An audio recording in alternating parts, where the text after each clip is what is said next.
In Northern Norway, Joe Roger and experienced local rescuer Eskil are winching a 35-ton excavator up a steep and unstable dirt bank on a building site.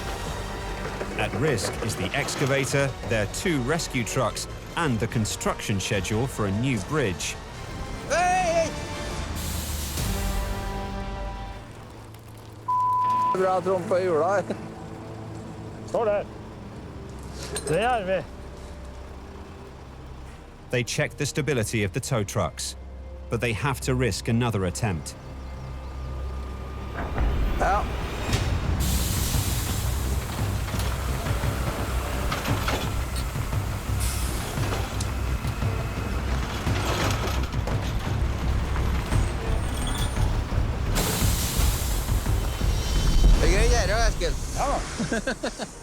Every meter gained is a small victory. Skal vi reposisjonere oss? But to be safe, they're taking the rescue in stages, moving their tow trucks forward onto more solid ground, step by step. Jeg tror ikke det er farlig at du fører den vennen. Nei. Ja, vi kommer til.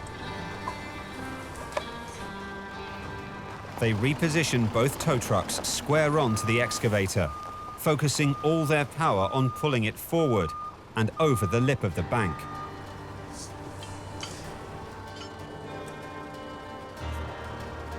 Begynn å te på. Ja. Her står nå. Ja.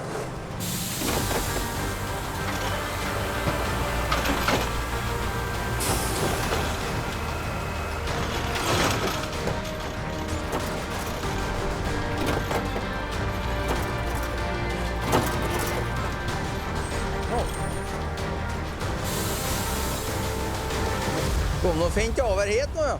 Ja, hun gjorde det.